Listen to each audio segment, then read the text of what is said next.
Hello everyone, আসসালামু আলাইকুম। তোমরা যারা ফেসবুক আর ওয়েব অ্যাপ থেকে কানেক্ট হইছো, ভাইয়াকে একটু বলো ভাইয়ার অডিও আর ভিডিও সব ঠিক আছে কিনা। তোমরা যারা ফেসবুক আর ওয়েব অ্যাপ থেকে কানেক্টেড হইছো, ভাইয়াকে একটু বলো ভাইয়ার অডিও আর ভিডিও সব ঠিক আছে কিনা। তো আজকে আমরা সরল রেখা এই চ্যাপ্টারটার 11 নাম্বার ক্লাসটা করব। সবাই কি আগের ক্লাসগুলো রিভিউ করে আসছো?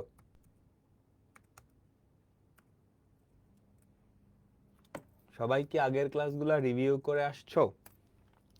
তো আগের ক্লাসগুলো কিন্তু অবশ্যই রিভিউ করে আসতে হবে, ঠিক আছে? ওকে, তো আজকে আমরা চ্যাপ্টার 3.5 এটা শেষ করে দিব। চ্যাপ্টার 3.5 আমরা এটা শুরু করছিলাম, এই চ্যাপ্টারটা ছিল সরল রেখার সমীকরণ নিয়ে, তাই না? এই চ্যাপ্টারটা ছিল সরল রেখার সমীকরণ নিয়ে। ওকে, ঠিক আছে। দেখো সবাই একটু মনোযোগ দাও। আমরা এই কয়টা সরল রেখার সমীকরণ দেখছিলাম, তাই না? তাই তো, এক্স অক্ষ বা ওয়াই অক্ষের সমান্তরাল সরল রেখা, মূলবিন্দুগামী, ঢালছেদ, দুই বিন্দুগামী সরল রেখার সমীকরণ, এক বিন্দুগামী সরল রেখার সমীকরণ, ছেদক আকৃতি, লম্ব আকৃতি, তাই তো, লম্ব আকৃতি। ওকে, তো আজকে আমাদের প্রথম যেই টপিকটা, দুইটা সমীকরণ একই সরল রেখা নির্দেশ করলে কি হবে। ধরো একটা সরল রেখা, ঠিক আছে, এই একটা সরল রেখা। এখন একটা সরল রেখার সমীকরণ তো একটাই হবে, তাই না? একটা জিনিসের পরিচয় তো একটাই হবে। তাহলে দুইটা আলাদা সমীকরণ কি একটা সরল রেখাকে নির্দেশ করতে পারে? আমাকে বলো তো, আমাকে বলো তো। সরল রেখা একটা, তাহলে দুইটা আলাদা আলাদা কি তার সমীকরণ হইতে পারে? না, তার সমীকরণ তো একটাই হওয়া লাগবে। আচ্ছা, এখানে কথা আছে, এখানে কথা আছে। চেহারা আলাদা, মানে দেখতে অন্যরকম, এরকম দুইটা সমীকরণ একটা সরল রেখা নির্দেশ করতে পারে। কেমনে একটু চিন্তা করো। ধরো এই সরল রেখাটার ইকুয়েশন x + 2y = 4। হ্যাঁ, এখন তুমি এই সমীকরণটাকে যে কোনো একটা ধ্রুবক দিয়ে গুণ করলা, শূন্যবাদে যে কোনো একটা ধ্রুবক দিয়ে গুণ করলা, ধরো তুমি 2 দিয়ে গুণ করলা, তাহলে কি হবে আমাকে বলো তো। 2x + 4y = 8। এই দুইটা আলাদা সমীকরণ না, কিন্তু তারা যে তো একই জিনিস মিন করে। কারণ এটাকে 2 দিয়ে গুণ করলে তুমি এটা পাইছো, এইটাকে আবার 2 দিয়ে ভাগ করে দিলেও আগের জিনিসটা ফেরত পাবা না। এটাকে 2 দিয়ে গুণ করে এটা পাইছো, এটাকে 2 দিয়ে ভাগ করলেও কি এটা পাবা। তাহলে এই দুইটা সমীকরণ দেখতে আলাদা, চেহারা আলাদা, কিন্তু একই সমীকরণ নির্দেশ করতেছে। তুমি 2 দিয়ে না, যে কোনো একটা ধ্রুবক দিয়ে যদি গুণ করো শূন্যবাদে, কিংবা ওই ধ্রুবকটা দিয়েই ভাগ করে দাও, তাহলেও কি সেম জিনিস পাবা। বুঝাইতে পারছো? বুঝাইতে পারছি। তার মানে যদি এরকম হয় তাহলে শর্তটা কি? এক্স এর সহগ দুইটার অনুপাত, ওয়াই এর সহগ দ্বয়ের অনুপাত, আর ধ্রুবক পদ দ্বয়ের অনুপাত, এই তিনটা অনুপাতই সমান, এবং সেটা এই যে যেটা দিয়ে গুণ করছিলা তার সমান হবে। বুঝছো? এই যে এক্স এর সহগ দ্বয়ের অনুপাত কত? Half half half. তার মানে এই যে দুইটা আলাদা সমীকরণ, দুইটা আলাদা সমীকরণ তারা যদি একই সরল রেখা নির্দেশ করে, কখন নির্দেশ করবে? প্রথমত তাদেরকে একই আকারে নিয়ে আসবা। দেখো সবগুলা বাম পাশে, কিংবা ধ্রুবক দুটা ডান পাশে, সবগুলোকে সেম ফরম্যাটে নিয়ে আসবা, দুইটাকে সেম ফরম্যাটে নিয়ে আসবা। হয় সব এক পাশে, না হয় ধ্রুবকগুলা ডান পাশে। দুইটার ক্ষেত্রেই এক্স এর সহগদ্বয়ের অনুপাত ইকুয়ালস টু ওয়াই এর সহগদ্বয়ের অনুপাত ইকুয়ালস টু ধ্রুবক পদ্মের অনুপাত। ডান ডান ডান ডান। আমাকে বলো তো, উইকলি এক্সাম তো ভালো হচ্ছে না, উইকলি এক্সাম একটু কঠিন করা হয়েছিল, এই জন্য ভালো হয় নাই। ক্লাসে মনোযোগ দিয়ে পড়তে হবে, প্র্যাকটিস করতে হবে, তাহলে ভালো হবে। বুঝছো? তাহলে আপনি কি হয়ে যাবে, আস্তে আস্তে ভালো হইতে থাকবে। ওকে, ক্লাসে মনোযোগ দাও, তাহলেই হবে। ঠিক আছে, সবাই দেখো এটা বুয়েটে আসছে, পারবা? আমাকে সবাই বলো, আমাকে সবাই বলো, এই অঙ্কটা করে আমাকে অ্যান্সারটা দাও তাড়াতাড়ি তাড়াতাড়ি। দুটা সমীকরণ একটা সরল রেখাকে নির্দেশ করতেছে, তার মানে এক্স এর সহগদ্বয়ের অনুপাত ইকুয়ালস টু ওয়াই এর সহগদ্বয়ের অনুপাত। খেয়াল করো, প্রথম কাজ, দুটাকে একই আকৃতি, খেয়াল করো, ইকুয়ালস টু 7, ধ্রুবকটা ডান পাশে, এখানে কিন্তু বাম পাশে, তাই না? তাহলে তুমি কি করবা? 3ax মাইনাস 5by, 15টাকে ওই পাশে পাঠিয়ে দাও, ইকুয়ালস টু -15। বুঝছো? এখন এই দুইটা সমীকরণ একই সরল রেখা যদি নির্দেশ করে, তাহলে x এর সহগদ্বয়ের অনুপাত সেটা কত? 2/3a ইকুয়ালস টু y এর সহগদ্বয়ের অনুপাত 3/-5b ইকুয়ালস টু ধ্রুবক পদদ্বয়ের অনুপাত 7/-15। ঠিক আছে, এবার এখান থেকে আমাকে বলো a এর ভ্যালু কত? তিনটাই কিন্তু সমান, তাহলে 2/3a সমান 7/-15। তাহলে এখান থেকে আমাকে বলো তো -5, তাই না? -10/7, এর ভ্যালু হচ্ছে -10/7। ঠিক আছে, তারপর -10/7, বি এর ভ্যালুটা আমরা এবার চেক করব।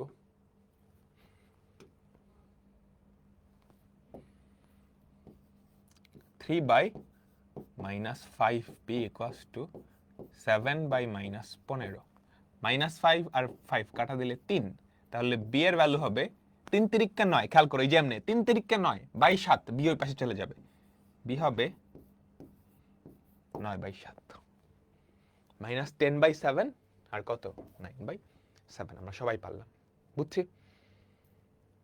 ঠিক আছে, পরেরটাই যাই আমরা।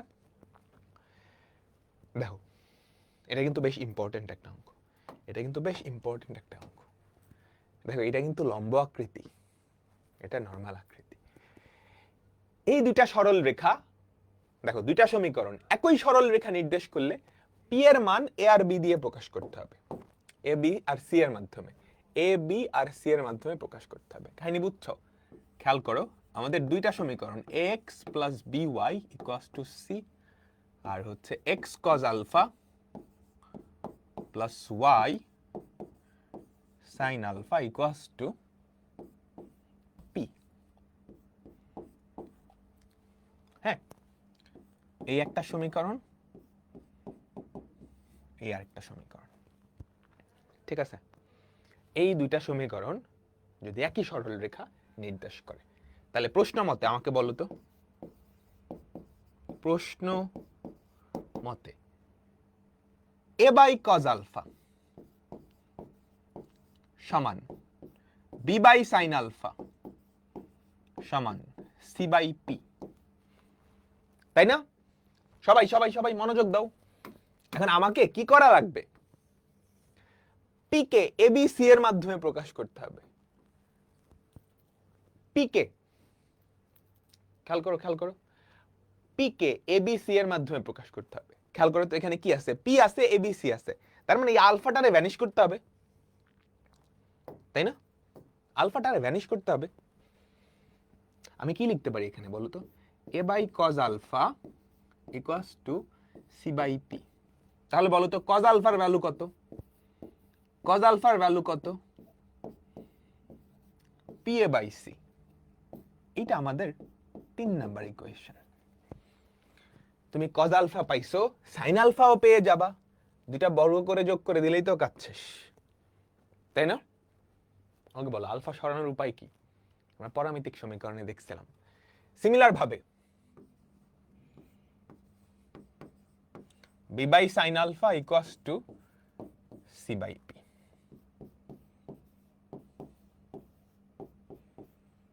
তাহলে সাইন আলফার ভ্যালু কত? P B by C. এবার 3 নাম্বার আর 4 নাম্বার তুমি যদি বর্গ করে যোগ করো,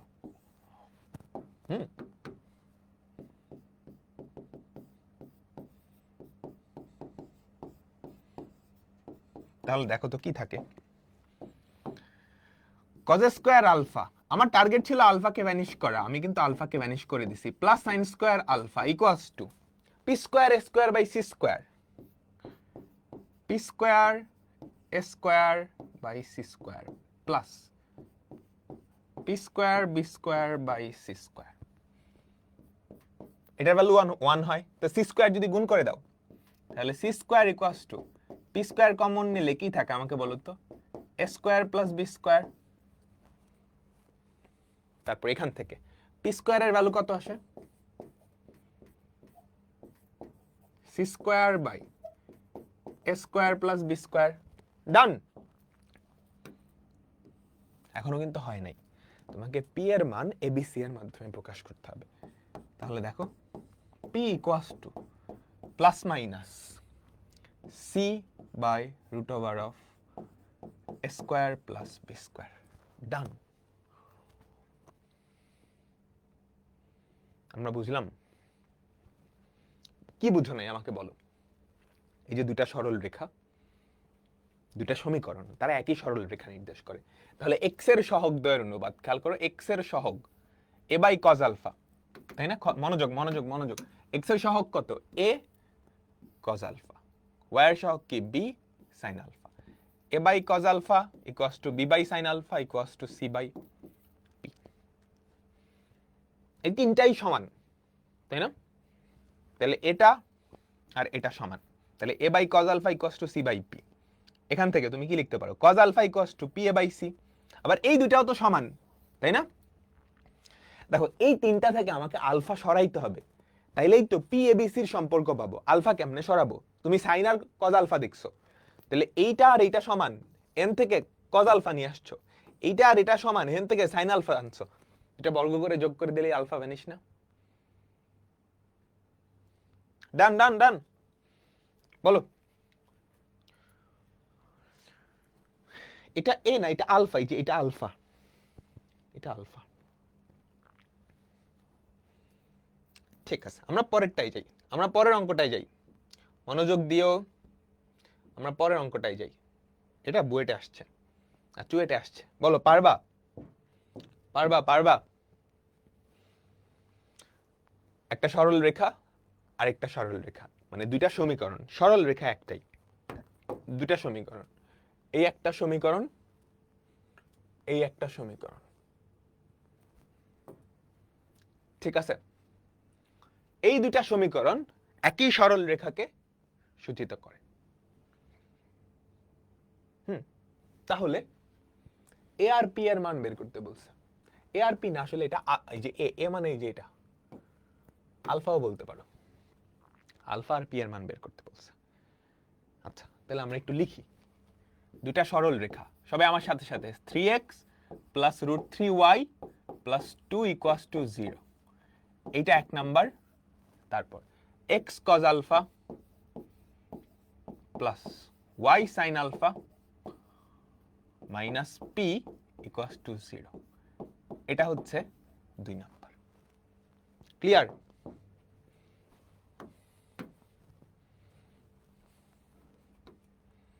এই দুইটা সরল রেখা কি একই সমীকরণ নির্দেশ করে, সরি, এই দুইটা সমীকরণ একই সরল রেখা নির্দেশ করে। তাহলে আমরা বলতে পারি না x এর সহগ দ্বয়ের অনুপাত, প্রশ্ন মতে x এর সহগ দ্বয়ের অনুপাত 3 by cos alpha equals to y এর সহগ দ্বয়ের অনুপাত root 3 by sin alpha equals to ধ্রুবক পদ দ্বয়ের অনুপাত।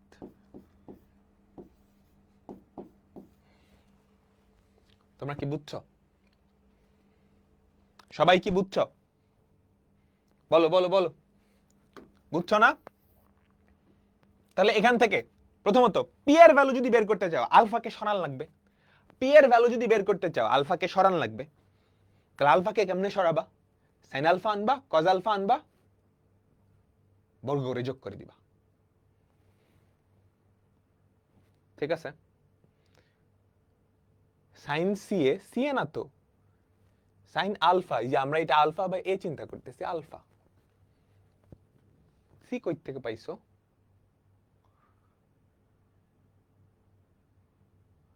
কোশ্চেনে এ, ওই তো এ আলফা, দেখতে একই রকম দুইটাই, এটা এই, আমি এমনি এ লিখছি।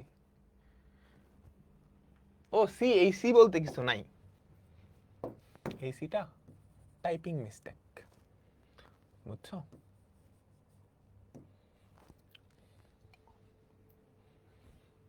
ঠিক আছে, তাহলে দেখো আমরা কি লিখতে পারি 3/cos alpha equals to minus P. এখান থেকে আমরা কি লিখতে পারি cos আলফার ভ্যালু কত বলো তো? cos alpha equals to minus 3p/2। এইটা আমাদের 1 নাম্বার ইকুয়েশন। এটা আমাদের 1 নাম্বার ইকুয়েশন। আচ্ছা 1 নাম্বার ইকুয়েশন তো উপরে দিয়েই ফেলছি, এটা 3 number.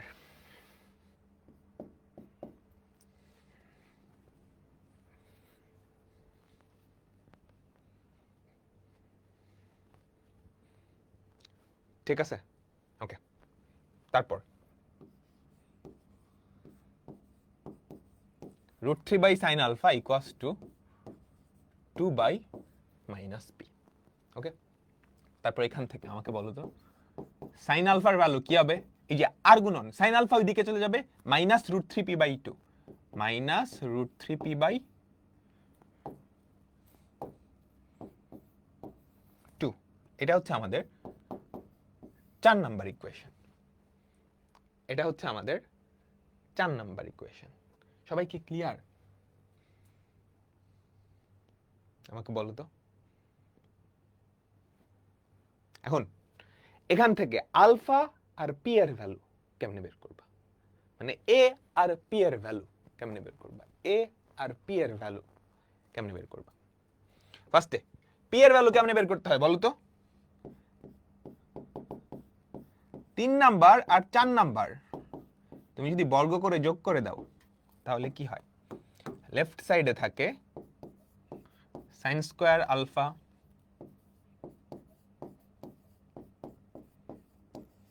Plus cos square alpha, right সাইডে থাকে 9p²/4 প্লাস 3p²/4। তাহলে দেখো তো এটার ভ্যালু কত হয়ে যায়? 1 ইকুয়ালস টু 9 আর 3 কত? 12, 12p²/4, 3p² equals to 1, p² এর ভ্যালু হয় 1/3। তাহলে p এর ভ্যালু কত হবে আমাকে বলো তো? p এর ভ্যালু কত হবে? Plus minus 1/√3। p এর ভ্যালু কত হবে? Plus minus 1/√3। এবার চলো আলফা। আলফার ভ্যালুটা কি হবে? ঠিক আছে, আলফার ভ্যালু তুমি পি এর দুইটা ভ্যালু এখানে বসাই দিতে পারো, সেভাবেও হয়। বা 2 নাম্বারকে দেখো 4 নাম্বারকে তুমি যদি 2 নাম্বার দিয়ে ভাগ করো, 4 নাম্বার ভাগ 3 নাম্বার, 4 নাম্বার ভাগ 3 নাম্বার, তাহলে দেখো তো কি হয়?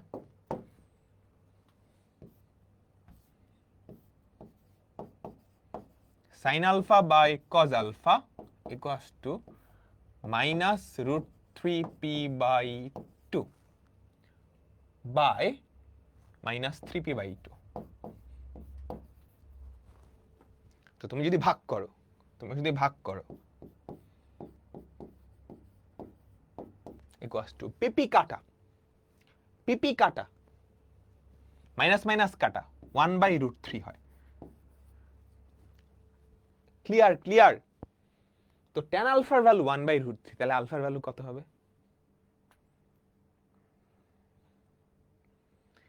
আলফার ভ্যালু 30 ডিগ্রি আর 210 দুইটাই হয়।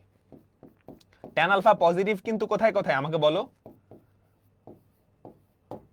প্রথম চতুর্ভাগে পজিটিভ, আবার তৃতীয় চতুর্ভাগেও পজিটিভ, তাই না? 210ও হয়, দুইটাই হয়। বুঝতে পারলাম? কারণ কি দেখো পি এর ভ্যালু যদি পজিটিভ হয় তখন sin আলফার value negative. sin alpha negative কোন চতুর্ভাগে? তৃতীয়, সো 210। পি এর ভ্যালু নেগেটিভ হলে sin আলফা পজিটিভ, তখন প্রথম চতুর্ভাগে। ঠিক আছে? 390 হয় না? 390 আর 30 তো সেম জিনিস। 360 প্লাস 30 তো এটা। এই যে tan থিটা পজিটিভ, এই যে এখানে 30 আর হচ্ছে এই যে এখানে 30। এটা হচ্ছে 210, এটা হচ্ছে 30। ক্লিয়ার? একটা লিখলে হবে না, দুইটাই লিখতে হবে। একটা লিখলে হবে না, দুইটাই লিখতে হবে। তোমরা কি ক্লিয়ার?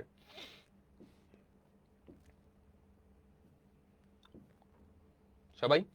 আচ্ছা, আমরা চ্যাপ্টার 3-তে ত্রিভুজ নিয়ে অনেক কিছু আলোচনা করছি না? একটা ত্রিভুজের 3টা শীর্ষবিন্দু দেওয়া থাকলে ওই ত্রিভুজের ক্ষেত্রফল, ভরকেন্দ্র, মধ্যমার সমীকরণ থেকে শুরু করে সবকিছুই সমীকরণ বাইর করছি না? 210 কেমনে বের করবা? আপাতত এভাবেই মনে রাখো, ত্রিকোণমিতি পড়ার সময় আমরা দেখব 210টা কেমনে বের করতে হয়। যারা জানো খুব ভালো, না জানলে আপাতত দরকার নেই, আমরা ত্রিকোণমিতি পড়ার সময় দেখব। ওকে, ঠিক আছে। দেখো, আমরা ছোটবেলায়, মানে আরো কয়েকটা ক্লাস আগে, তখন আমরা ছোট ছিলাম, একটা ত্রিভুজের 3টা শীর্ষবিন্দু দেওয়া থাকলে তার 14 গোষ্ঠী বের করতে পারতাম। তার ক্ষেত্রফল, মধ্যমা, ভরকেন্দ্র, মধ্যমার সমীকরণ সবকিছুই। এখন একটা ত্রিভুজ, সেটা আসলে 3টা সরল রেখার সমন্বয়ে তৈরি হয় না? একটা ত্রিভুজ সেটা আসলে 3টা সরল রেখার সমন্বয়ে তৈরি হয় না? আমাকে বলো তো। তোমাকে যদি 3টা শীর্ষবিন্দু না দিয়ে, 3টা সরল রেখার সমীকরণ দিয়ে দেয়, ধরো এই সরল রেখাটার সমীকরণ দিলাম, এটার সমীকরণ দিলাম, আর এটার সমীকরণ দিলাম, তোমাকে বললাম এই ত্রিভুজের ক্ষেত্রফল বা এই ত্রিভুজের ভরকেন্দ্রের স্থানাঙ্ক বা মধ্যমার সমীকরণ বের করতে, তুমি পারবা? তোমার প্রথম কাজ হবে দুটা সমীকরণ সমাধান করে ছেদবিন্দুগুলা বের করে নিয়ে আসা। এই ছেদবিন্দু তুমি প্রথমে বের করে নিয়ে আসবা, পারবা না? তোমাকে যদি 3টা সমীকরণ দেওয়া থাকে, তুমি কি ছেদবিন্দু বের করতে পারবা না? 3টা ছেদবিন্দু যখন চলে আসবে, তখন ওই ত্রিভুজের 14 গোষ্ঠী বের করা আমাদের কোনো ব্যাপারই না, তাই না? বলো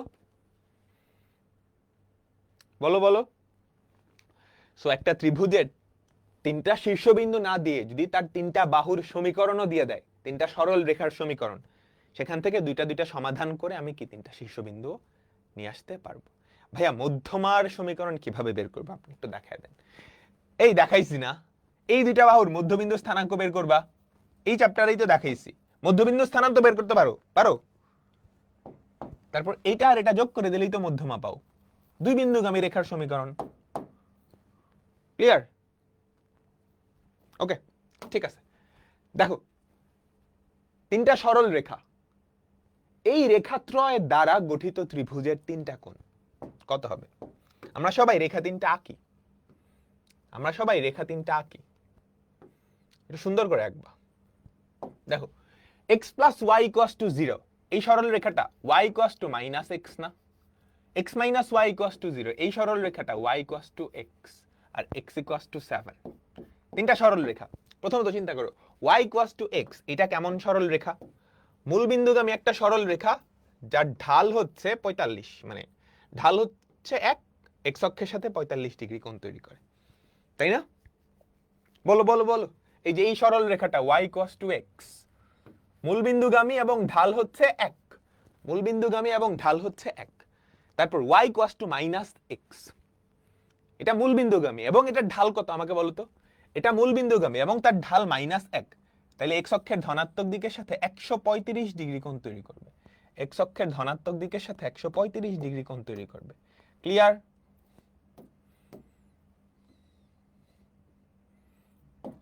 ক্লিয়ার? বুঝছো?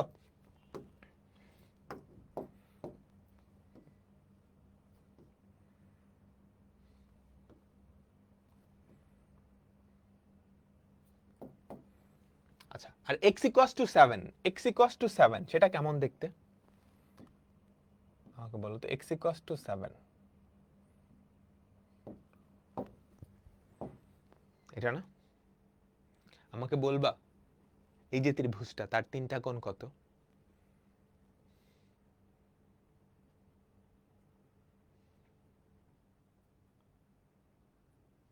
বুঝছো নাই? আবার মনোযোগ। এই 3টা সরল রেখা দেখো, এই 3টা রেখাত্রয় দ্বারা গঠিত ত্রিভুজের কোণ 3টা। দেখো, x plus y, এটাকে আমি সুন্দর করে লিখলাম y equals to minus x, x minus y equals to 0, এটাকে সুন্দর করে লিখলাম y equals to x, x equals to 7। x equals to 7, এটা তো সবাই জানো, এটা y অক্ষের সমান্তরাল একটা সরল রেখা। এই যে এটা হচ্ছে x equals to 7, এটা হচ্ছে x equals to 7। এবার চলো, y equals to এক্স, এই যে এটা মূল বিন্দুগামী, এটা মূল বিন্দুগামী এবং ঢাল হচ্ছে 1, এটা মূল বিন্দুগামী এবং ঢাল হচ্ছে 1, তার মানে এটা মূল বিন্দুগামী এবং ঢাল কত 1, তার মানে এক্স অক্ষের ধনাত্মক দিকের সাথে 45 ডিগ্রি কোণ তৈরি করতেছে। y equals to minus x, y equals to minus x, এটা মূল বিন্দুগামী এবং এক্স অক্ষের ধনাত্মক দিকের সাথে কত কোণ তৈরি করতেছে আমাকে বলো? 135 ডিগ্রি। ক্লিয়ার সবাই? আচ্ছা তাহলে বলো তো এই কোণটা 45 না, এই কোণটাও 45, দেখো এইটা কিন্তু 90 ডিগ্রি, বুঝিও এটা কিন্তু 90 ডিগ্রি। এই উপরের ছোট্ট ত্রিভুজটা এটা 45, এটা 90, তাহলে এটাও 45, এটাও 45। তাহলে এই যে ত্রিভুজটা, বড় ত্রিভুজটা, তার তিনটা কোণ, একটা 90, বাকি দুটা 45 45, একটা 90, একটা 90, বাকি দুইটা কি 45 45, তার মানে আমাদের অ্যান্সার কি? নান। সবাই কি বুঝলাম?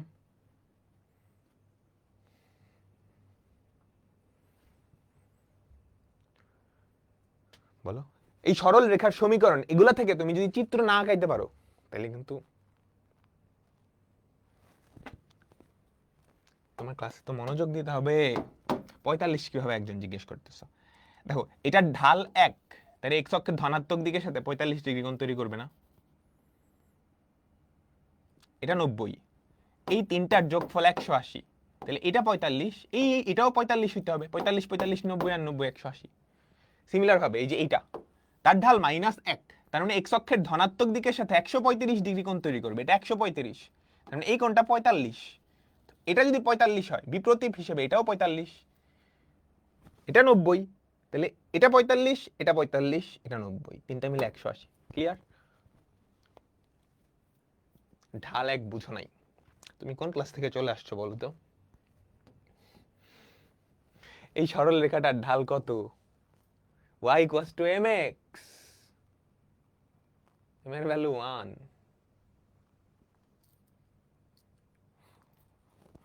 এটার ঢাল কত? -1। পরেরটাই আমরা যাচ্ছি।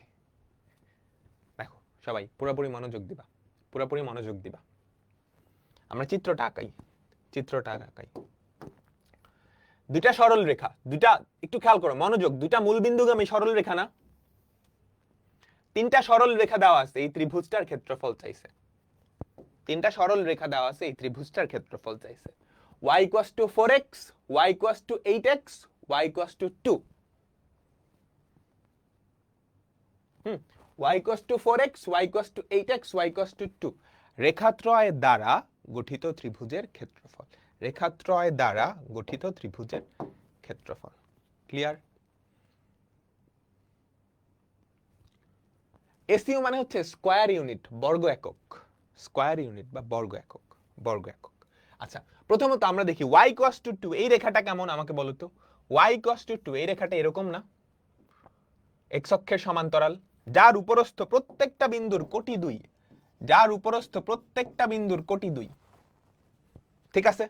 আচ্ছা y ইকুয়ালস টু 4x আর y ইকুয়ালস টু 8x, দুটাই মূল বিন্দুগামী, বলো তো কোনটা বেশি খাড়া হবে, কোনটা বেশি ঢালু হবে? y ইকুয়ালস টু 4x টা একটু সরানো হবে, তাই না? এটার ঢাল 4, আর y ইকুয়ালস টু 8x, এটার ঢাল কি আরো বেশি, তাই না? আমাকে সবাই বলো। তাহলে এইটা হচ্ছে y ইকুয়ালস টু 4x, এইটা হচ্ছে y ইকুয়ালস টু 8x। আমরা কি ক্লিয়ার? তাহলে আমাদের এই ত্রিভুজটার ক্ষেত্রফলটা বের করা লাগবে। কিভাবে করব? কিভাবে করব? মনোযোগ, পুরা মনোযোগ এদিকে। আমি অলরেডি একটা বিন্দু স্থানাঙ্ক জানি, আমি অলরেডি একটা বিন্দু স্থানাঙ্ক জানি, বাকি দুইটা বিন্দুর স্থানাঙ্ক বের করতে পারলেই কাজ শেষ, তাই না? বাকি দুইটা বিন্দুর স্থানাঙ্ক বের করতে পারলেই কাজ শেষ। এই যে বাকি দুইটা বিন্দু,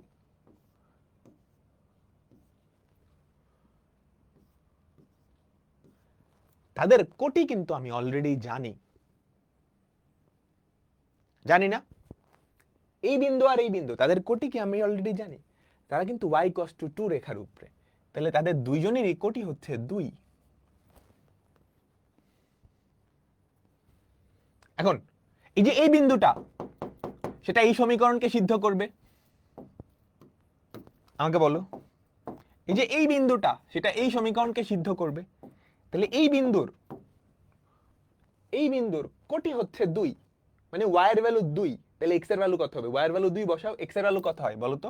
2/4, হাফ হাফ হাফ।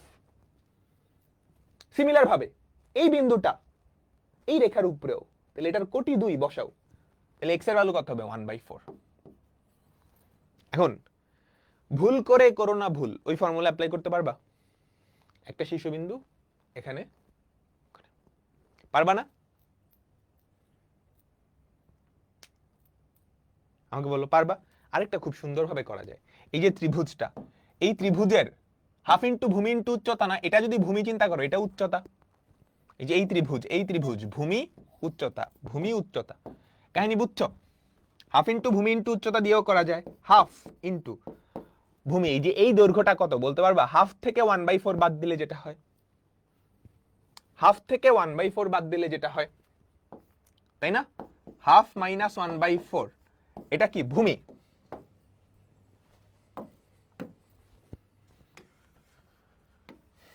আর উচ্চতা কত? 2। তাহলে এই হাফ কাটা, এটা হয়ে যাবে 1/4, 1/4 বর্গ একক বা 1/4 স্কয়ার ইউনিট। এই সবাই বুঝছো?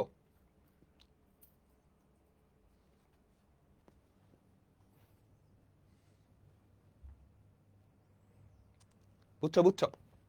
দেখো, তুমি 3টা শীর্ষবিন্দু পাইছো, একটা মূল বিন্দুতে, বাকি 2টা। তাহলে ওই ফর্মুলাটা ছিল না একটা, হাফ অফ ভুল করে করো না ভুল, ওটা দিয়েও করতে পারো, কোনো অসুবিধা নাই। হাফ অফ, মনে আছে? ভুল করে করো না ভুল, 1/4 ইন্টু 2 মাইনাস ভুল করে করো না ভুল, এটা দিয়েও করতে পারো। কিংবা এই ফর্মুলা, হাফ ইন্টু ভূমি ইন্টু উচ্চতা, ঠিক আছে? এই যে এতটুকু ভূমি, এই যে এই ত্রিভুজটাই তো, এই ত্রিভুজের উচ্চতা কত? 2, ভূমি হচ্ছে কত? হাফ। ক্লিয়ার? ভাই এটা তো অনেক কঠিন না, তুমি একটু প্র্যাকটিস করলেই চিত্রটা তোমার মাথায় ঠাস করে ভিজুয়ালাইজ হয়ে যাবে।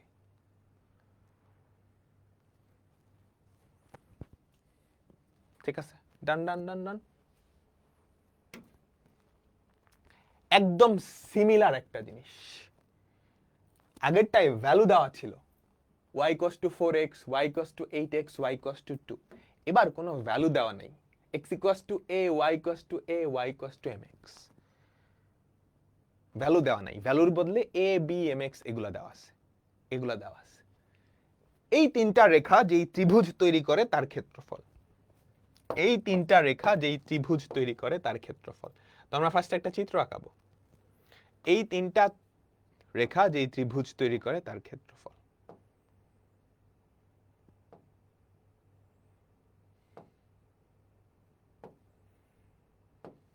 আমরা ফার্স্ট একটু দেখি, মনোযোগ দিবা। x equals to a, এটা দেখতে কেমন? x equals to a, এটা দেখতে কেমন আমাকে সবাই বলো তো? x equals to a, এটা দেখতে এমন না? সবাই মনোযোগ। x equals to a, এগুলা চিত্র আকালেই কাজ শেষ। y equals to b, এটা দেখতে কেমন? হয়তো এরকম।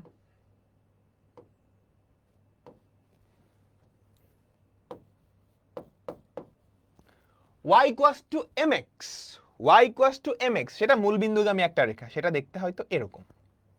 আমরা সবাই কি একমত? তোমার চিত্রে এক্স্যাক্টলি এরকম হবে এরকম না, একটু এদিক সেদিক হতে পারে। বলো, তোমরা সবাই কি একমত?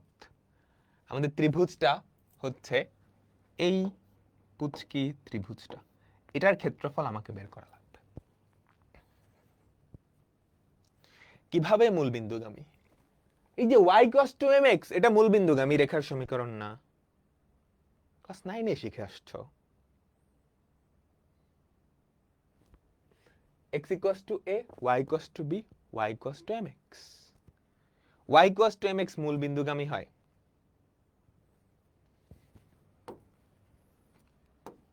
y equals to mx plus c। বলো তো এখানে c এর পরিচয় কি ছিল? c এর পরিচয় কি ছিল? y অক্ষ থেকে কতটুকু কাটছে? c এর ভ্যালু যদি 0 হয় তার মানে y অক্ষ থেকে শূন্য অংশ কাটছে। y অক্ষ থেকে শূন্য অংশ কাটা মানে কি? মূল বিন্দু দিয়ে গেছে। ছেদক, ছেদক শূন্য হওয়া মানে মূল বিন্দু দিয়ে গেছে। আচ্ছা দেখো, তুমি কি এই বিন্দুটার স্থানাঙ্ক জানো? আমাকে বলো, এই বিন্দুটার স্থানাঙ্ক জানো? এই বিন্দুটার ভুজ হচ্ছে a, কোটি হচ্ছে b, তাই না? এই যে এই রেখার উপরে, তাহলে এই বিন্দুটারও ভুজ কিন্তু a, এই বিন্দুটারও ভুজ কিন্তু a, তাই না? তাহলে বলো তো এই বিন্দুটার ভুজ যদি a হয়, কোটি কত হবে? এই বিন্দুটার ভুজ যদি a হয়, কোটি কত হবে? আমাকে বলো। এই যে এই বিন্দুটার ভুজ a, এই বিন্দুটা কিন্তু এই রেখার উপরেও, এই বিন্দুটা কিন্তু এই রেখার উপরেও, তাহলে এটাকে সিদ্ধ করবে। ভুজ a, x এর জায়গায় a বসাও, তাহলে কোটি কি হবে? ma। কোটি কি হবে? ma। তুমি সুন্দর করে একটা নাম দিবা, এটা ধরো a বিন্দু, b বিন্দু, c বিন্দু, হ্যাঁ, তারপর লিখবা, বা এভাবে চিত্র আঁকালেও হয়ে যাবে, এভাবে চিত্র আঁকালেও হয়ে যাবে। এবার বলো সি বিন্দুর কি তুমি কিছু জানো? সি বিন্দুর কি কিছু তুমি জানো? বলো সি বিন্দু, সি বিন্দু, সি বিন্দু, সি বিন্দুর কোটি জানো? তাহলে সি বিন্দু এই রেখার উপরে, সি বিন্দু এই রেখার উপরে, এই রেখার উপরের সব বিন্দুর, এই রেখার উপরের সব বিন্দুর কোটি কত? কোটি কত? বি। এই রেখার উপরের সব বিন্দুর কোটি কত? বি। আবার এই বিন্দুটা এই রেখার উপরেও, আবার এই বিন্দুটা এই রেখার উপরেও, আমাকে বলো তো এই রেখার উপরে, তাহলে কোটি বি, ভুজ কত হবে? বলো বলো বলো বলো। কোটি বি, কোটি বি মানে ওয়াই বি, এক্স কত হবে? বি বাই এম না? বি বাই এম না? এম বি না, b by m, b by m. Okay, এখন এই ত্রিভুজটার ক্ষেত্রফল তুমি কেমনে বের করবা? এটা একটা সমকোণী ত্রিভুজ না?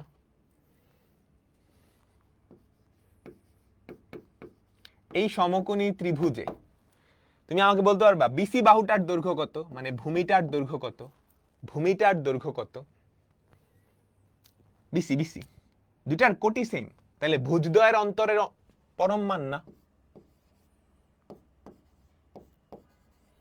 ভুজদ্বয়ের অন্তরের পরম মান না? আমাকে সবাই বলো, আমাকে সবাই বলো বি বাই এম কেমনে? দেখো এই বিন্দুটা, তুমি আমাকে ফার্স্টে বলো এই বিন্দুটার কোটি কত? এই রেখার উপরে, তাহলে এই বিন্দুটার কোটি হচ্ছে বি, এই বিন্দুটার কোটি হচ্ছে বি। আবার এই বিন্দুটা কিন্তু এই রেখার উপরেও, তাহলে এই রেখার সমীকরণকে সিদ্ধ করবে। কোটি হচ্ছে বি, বসাও বি, তাহলে ভুজ কত আসে?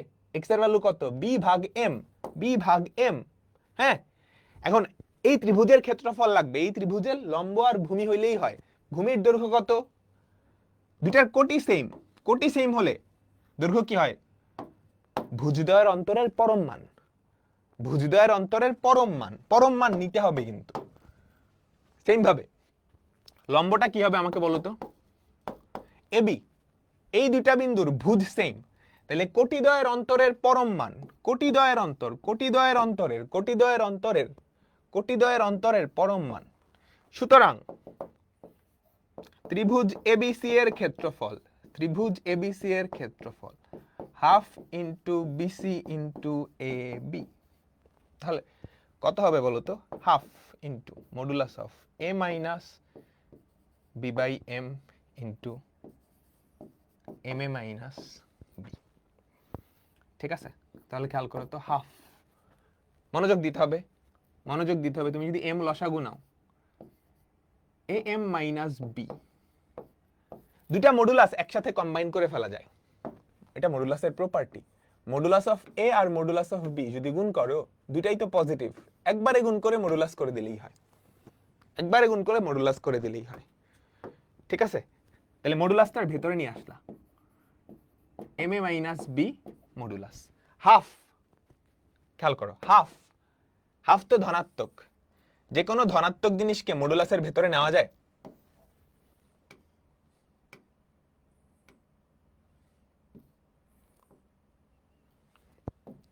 যে কোনো ধনাত্মক জিনিসকে মডুলাসের ভেতরে নেওয়া যায়? আমাকে বলো তো। নেওয়া যায়। তাহলে আমরা লিখতে পারি মডুলাস অফ 1, এই হাফটা নিয়ে আসলাম, এমটা এখানে থাকলো, এম মাইনাস বি। খেয়াল করো খেয়াল করো খেয়াল করো, এম মাইনাস বি, এম এ মাইনাস বি, সেম কথা। তাহলে এম এ minus b whole square, m এ মাইনাস বি হোল স্কোয়ার, তাই না? বলো। এখন এম এ মাইনাস বি হোল স্কোয়ার আর b minus m a whole square same জিনিস না? এ মাইনাস বি আর b minus a whole square same জিনিস না? সেম জিনিস না? বলো বলো বলো বলো, সবাই আমাকে বলো। এ মাইনাস বি হোল স্কোয়ার আর b minus a whole square একই জিনিস তো। প্রমাণে চাইছে B minus m a whole square, তো এম এ মাইনাস বি যেটা আছে তুমি সেটাকে 1/2 এম বি মাইনাস এম এ লিখে দাও, তাইলেই তো কাজ শেষ। এত বর্গ একক, কাজ শেষ।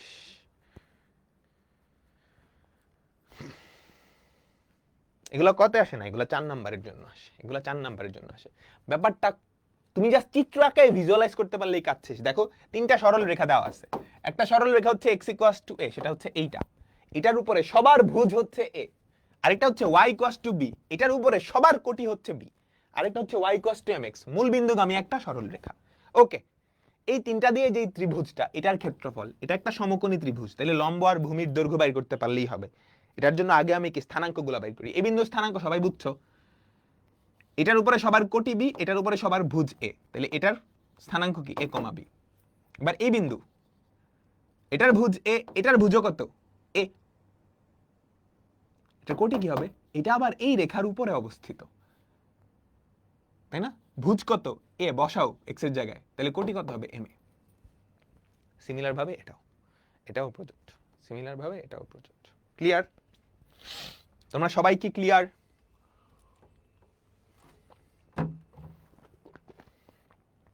সিমিলার কাহিনী যেটা, কোটি কত জানো? বি। এই বিন্দুটা এই রেখার উপর অবস্থিত, তাহলে এটা সমীকরণকে সিদ্ধ করবে। তুমি কোটি জানো বি, কোটি বি, তাহলে এক্স এর ভ্যালু কত হবে? বি ভাগ এম, বি ভাগ এম। তারপর আমি কি করছি? ভূমির দৈর্ঘ্যটা বাইর করছি, কোটি সেম, তাহলে দৈর্ঘ্য কি হবে? মডুলাস অফ ভুজদ্বয়ের অন্তর, মডুলাস অফ কোটিদ্বয়ের অন্তর। ডান। ঠিক আছে সবাই সবাই সবাই, আমরা বুঝলাম? আমরা কি বুঝলাম? আমরা কি বুঝলাম? বুঝছি, তাই না? ওকে, এটা আমি করে দিব না, তোমরা কি পারবা?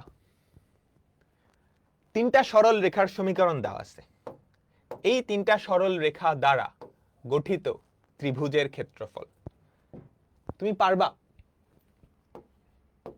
2y plus x minus 5 equals to 0, y plus 2x minus 7 equals to 0, x minus y plus 1 equals to 0। তুমি ফার্স্টে 1 আর 2 সমাধান করবা, তারপর 2 আর 3 সমাধান করবা, তারপর 1 আর 3 সমাধান করবা। তুমি ফার্স্টে কি করবা? 1 ও 2 সমাধান করবা, তাহলে একটা ছেদবিন্দু পাবা। তারপর 2 ও 3 সমাধান করবা, আরেকটা ছেদবিন্দু পাবা। তারপর 3 ও 1 সমাধান করবা, তাহলে আরেকটা ছেদবিন্দু পাবা। 3টা ছেদবিন্দু যখন পেয়ে গেছো, 3টা ছেদবিন্দু যখন পেয়ে গেছো, তখন ক্ষেত্রফল বাইর করা তো কোনো ব্যাপারই না। আগেরটা থেকে সহজ না, আগেরটা সহজ। প্রথমবার করতেছে তো, এই জন্য হিজিবিজি লাগতেছে। আগেরটা সহজ। আচ্ছা ঠিক আছে সবাই, তোমরা কি বুঝছো? এবার চলো, আমরা তো ত্রিভুজ দেখলাম, চতুর্ভুজ হওয়া সম্ভব না। একটা চতুর্ভুজ হইতে কয়টা সরল রেখা লাগে? 4টা। তোমাকে যদি 4টা সরল রেখা দিয়ে দেয়, তুমি কি স্থানাঙ্কগুলা বের করতে পারবা? ছেদবিন্দু দিয়েই তো স্থানাঙ্ক বের হয়ে গেলে ক্ষেত্রফল বের করতে বললে পারবা? কিংবা তোমাকে যদি এই কর্ণটার সমীকরণ বের করতে বলে বা এই কর্ণটার সমীকরণ বের করতে বলে পারবা? তোমার টার্গেট হবে, মেইন টার্গেট, সমীকরণ থেকে স্থানাঙ্কগুলা নিয়ে আসা, সমীকরণ থেকে স্থানাঙ্কগুলা নিয়ে আসা তোমার মেইন টার্গেট হবে। এটা সিকোয়েন্স কিভাবে বুঝবা? চিত্র আঁকায় দেখতে হবে। ত্রিভুজের ক্ষেত্রে সিকোয়েন্স বুঝাবুঝির কিছু নাই। যে কোশ্চেনটা করছো খুবই ভালো একটা কোশ্চেন করছো। ত্রিভুজের ক্ষেত্রে আসলে সিকোয়েন্স বুঝাবুঝির কিছু নাই, কিন্তু এখানে সিকোয়েন্স বোঝার একটা ব্যাপার আছে। এই ক্ষেত্রে চিত্র আঁকায় দেখতে হবে, বুঝছো? চিত্র আঁকায় দেখতে হবে। তো এত কঠিন আসবে না পরীক্ষায়, সহজ সহজ চিত্রই আসবে। সহজ সহজ গ্রাফ পেপারে না, আনুমানিক তুমি খাতার পেপারে আঁকলেই হবে, বুঝছো? দেখো এই দুইটার ছেদবিন্দু কিন্তু তুমি নাও নাই, সেম ভাবে এই দুইটার ছেদবিন্দু কিন্তু তুমি নাও নাই। সো কোনটার কোনটার ছেদবিন্দু নিবা সেটা বোঝার জন্য চিত্র আঁকায় তারপর নিতে হবে, চিত্র আঁকায় তারপর নিতে হবে। দেখো মনোযোগ দাও, মনোযোগ দাও। সহজ সহজ কোয়েশ্চেনই থাকবে, কোয়েশ্চেন সহজ থাকবে, কোয়েশ্চেন নিয়ে প্যারা খায়ও না। দেখো চারটা সরল রেখা দেওয়া আছে, এই সরল রেখার সমীকরণ কি তুমি পারবা? ছেদবিন্দু বাইর করতে পারবা? তো পান্তা ভাত না। আমাকে বলো তো, চারটা সরল রেখার সমীকরণ দেওয়া আছে, সরল রেখাগুলো দেখতে খুব সুন্দর না? এটা হয় এক্স অক্ষের সমান্তরাল না হয় ওয়াই অক্ষের সমান্তরাল। আমি একটু সুন্দর করে লিখি। এক্স ইকুয়ালস টু 4, প্রথমটা হচ্ছে এক্স ইকুয়ালস টু 4, দ্বিতীয়টা হচ্ছে ওয়াই ইকুয়ালস টু 5, তৃতীয়টা হচ্ছে এক্স ইকুয়ালস টু -3, 4 নাম্বারটা হচ্ছে ওয়াই ইকুয়ালস টু -2। চলো দেখি। X equals to 4, x equals to 4, এটা হচ্ছে এক্স ইকুয়ালস টু 4, তাই না? তারপর x equals to -3, x equals to -3 এরকম, এটা হচ্ছে এক্স ইকুয়ালস টু 4, এটা হচ্ছে এক্স ইকুয়ালস টু -3। তারপর Y equals to 5, Y equals to 5 দেখতে কেমন হবে? এরকম না? আমাকে সবাই বলো। আর ওয়াই ইকুয়ালস টু -2, সেটা দেখতে এরকম হবে। Y equals to 5, Y equals to -2। Done. এখন তুমি চারটা শীর্ষবিন্দু স্থানাঙ্ক বের করতে পারবা? বলো তো এই শীর্ষবিন্দু স্থানাঙ্ক কত? 4,5। এই শীর্ষবিন্দু স্থানাঙ্ক কত বলো তো? -3,5, -3,5। এই শীর্ষবিন্দু স্থানাঙ্ক কত? 4, -2। এই শীর্ষবিন্দু স্থানাঙ্ক কত? আমাকে বলো। -3, -2।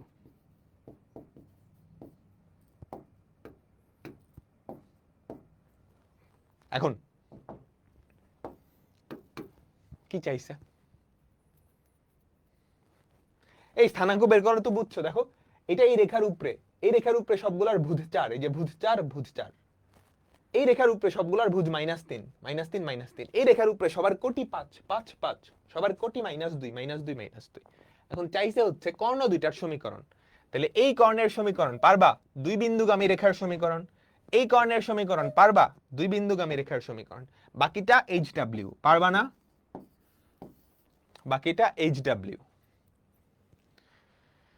এক্সামে কি সলভ করে দেখাবো? এখানে তো সলভ করার কিছু নাই, সরাসরি এমনি লিখে দিলেই হবে। চিত্রটা আঁকাবা, লিখে দিবা, সুন্দর করে নাম দিবা।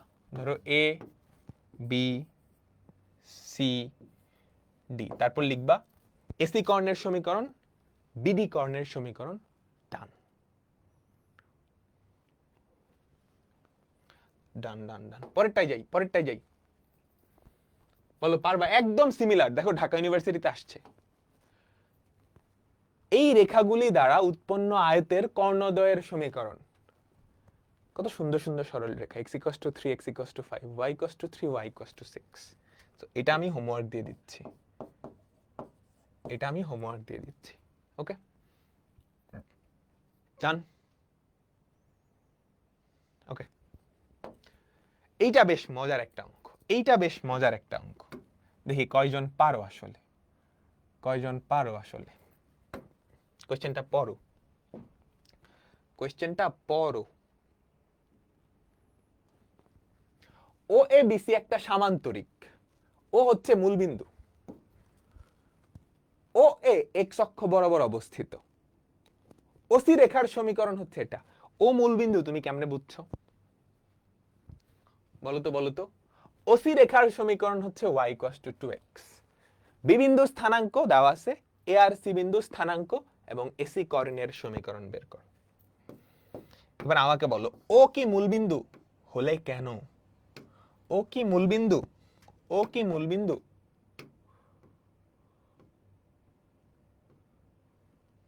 হলে কেন? ও কি মূলবিন্দু হলে কেন? দেখো তোমাকে বলছে ওএ হচ্ছে এক্স অক্ষ বরাবর, ওএ হচ্ছে এক্স অক্ষ বরাবর, ঠিক আছে? ওএ হচ্ছে এক্স অক্ষ বরাবর, তাহলে ওএ এক্স অক্ষ বরাবর। ওসি রেখার সমীকরণ সেটাও কিন্তু মূলবিন্দুগামী, ওসি রেখার সমীকরণ। তাহলে ও এ আর ওসি তাদের ছেদবিন্দু কি ও না? সেটা অবশ্যই মূলবিন্দুতেই হবে। বুঝিও, আবার আবার আবার খেয়াল করো, ও এ বিসি একটা সামান্তরিক, ও এ হচ্ছে এক্স অক্ষ বরাবর, তাহলে এটা ও এ। তারপর কি বলছে? ওসি রেখার সমীকরণ y = 2x। বলো তো y = 2x এটা না? আমাকে তাইলে বলো, ও এ আর ওসি তাদের কমন পয়েন্ট কে? ও, সেটাই ছেদবিন্দু, ছেদবিন্দুটা অবশ্যই মূলবিন্দু। তাহলে ও হচ্ছে আমাদের মূলবিন্দু। সবাই কি আমার কথাটা বুঝছো? এই হচ্ছে ও, তাই না? এই হচ্ছে ও। তাহলে ওসি রেখার সমীকরণ কেমন? এই যে এটা কার সমীকরণ আমাকে বলো? OC. y = 2x, y = 2x। ও এ বিসি একটা সামান্তরিক, ও এ হচ্ছে এক্স অক্ষ বরাবর অবস্থিত, ও এ হচ্ছে এক্স অক্ষ বরাবর অবস্থিত। এই হচ্ছে আমাদের ও এ, এই হচ্ছে আমাদের ও এ বাবাজি।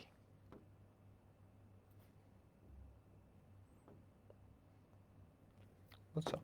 এই হচ্ছে আমাদের কি ও এ বাবাজি। ওসি রেখার সমীকরণ এটা, বি বিন্দু স্থানাঙ্ক। তাহলে ওসিটা এখানে হবে, ওসিটা এখানে হবে, সবাই বুঝতে পারতেছো? এই যে এটা হচ্ছে সি বিন্দু, আর বি বিন্দুটা কই হবে? যেহেতু সামান্তরিক, যেহেতু সামান্তরিক ওইখানটাই বি বিন্দুটা হবে। আমি কি বুঝাইতে পারছি? এই হচ্ছে আমাদের বি বিন্দু। চিত্রটা ক্লিয়ার?